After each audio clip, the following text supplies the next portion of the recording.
श्रावण मास महात्म कथा के 19वें अध्याय के अंतर्गत ईश्वर बोले, हे महामुने, अब मैं श्रावण मास में दोनों पक्षों की एकादशी तिथि को जो किया जाता है उसे कहता हूँ। आप सुनिए।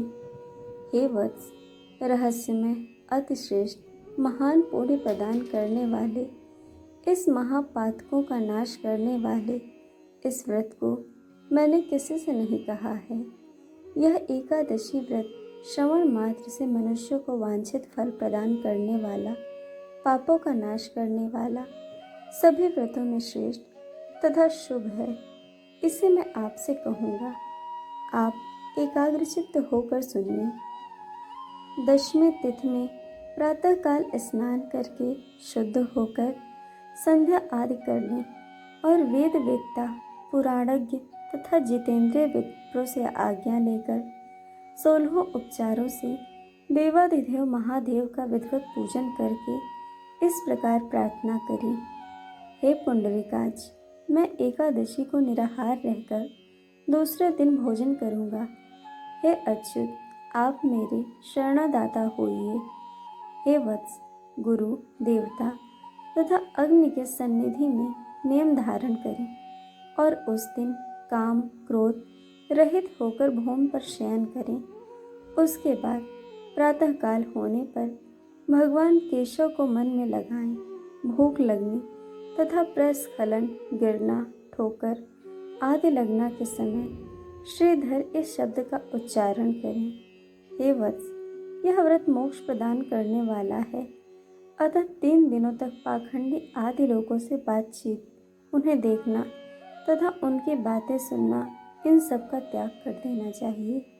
तदनंतर क्रोध रहित होकर पंचगव्य लेकर मध्याह्न के समय नदी आदि के निर्मल जल में स्नान करना चाहिए।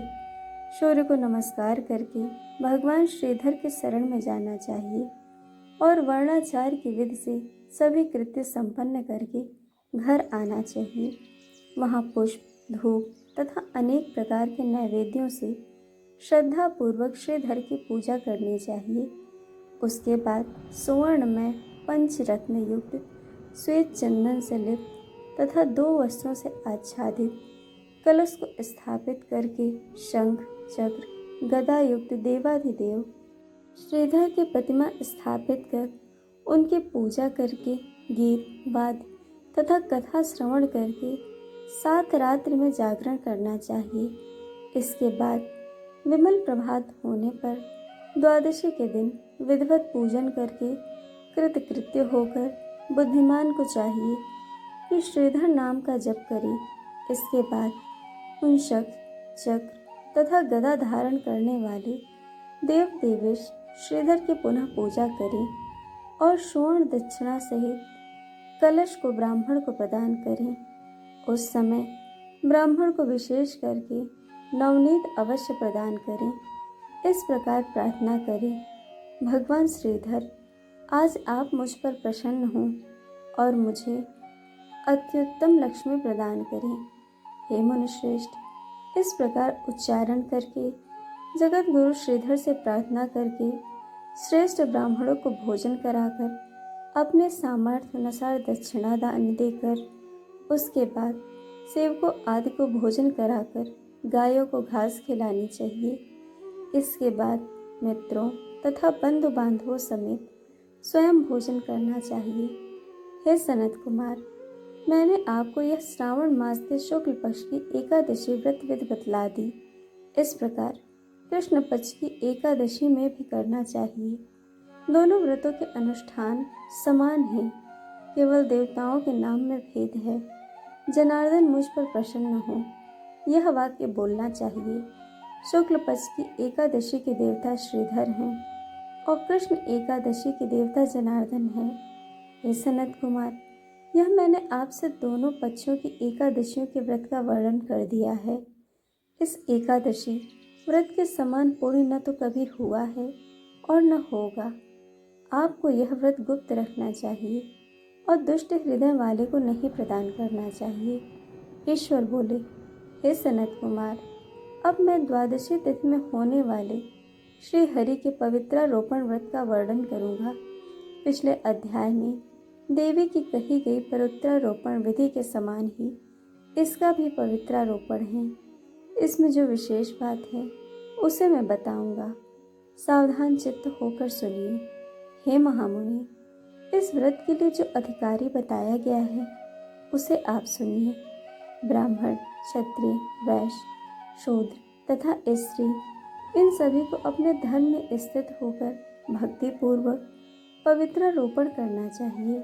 द्विज को चाहिए कि अतो देवा अवंतु नो यतो विष्णु वीर्षक्रमे पृथिव्या सप्तधामा भी, इस मंत्र से विष्णु की पूजा करें। स्त्रियों तथा शूद्रों के लिए नाम मंत्र है जिसके द्वारा वे विष्णु की पूजा करें। इस प्रकार द्विज कद्रदाय इस मंत्र से शिव जी की पूजा करें। स्त्रियों तथा शूद्रों के नाम मंत्र हैं जिसके द्वारा वे शिव जी की पूजा करें। सतयुग में मणिमय, त्रेता में सुवर्ण में, द्वापर में रेशम का और कलयुग में कपास का सूत पवित्र के लिए बताया गया है। सन्यासियों को शुभ मानस पवित्रारोपण करना चाहिए।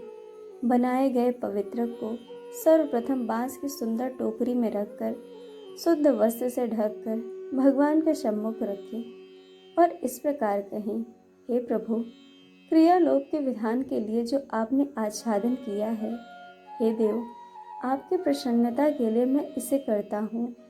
हे देव, मेरे इस कार्य में विघ्न न उत्पन्न हो।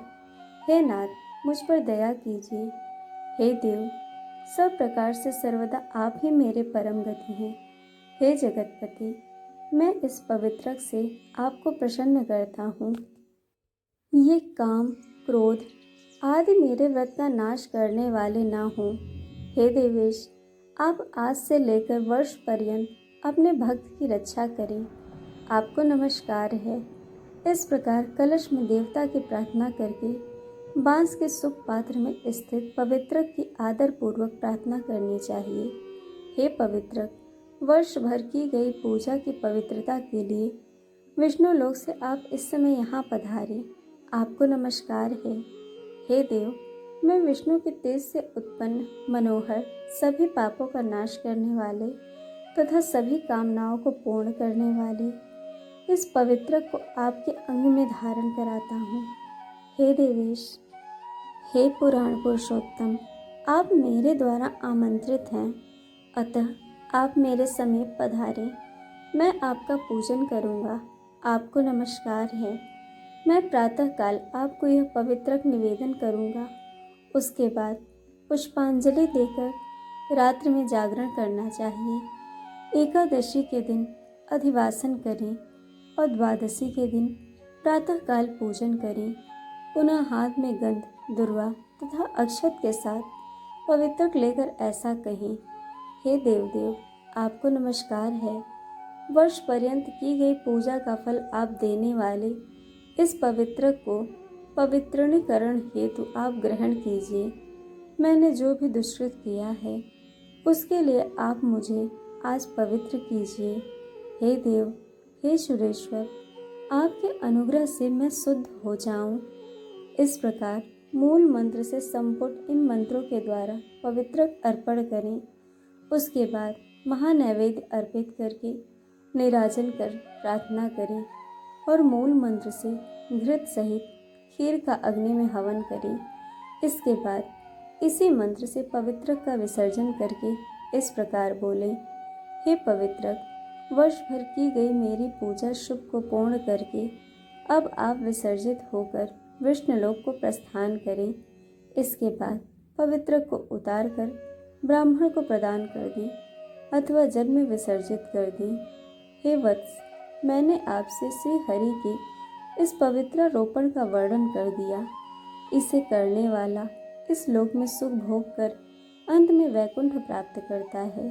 इस प्रकार श्री स्कंद पुराण के अंतर्गत ईश्वर सनत कुमार संवाद में श्रावण मास महात्म्य, उभय एकादशी व्रत कथन और द्वादशी में विष्णु पवित्रारोपण कथन नामक 19वां अध्याय पूर्ण हुआ। दोस्तों, आपको कथा कैसी लगी यह हमें कमेंट करके ज़रूर बताइएगा और चैनल को सब्सक्राइब वीडियो को लाइक शेयर करना बिल्कुल मत भूलिएगा। वीडियो देखने के लिए आप सभी का बहुत बहुत धन्यवाद। जल्द ही मिलेंगे कथा के अगले अध्याय के साथ।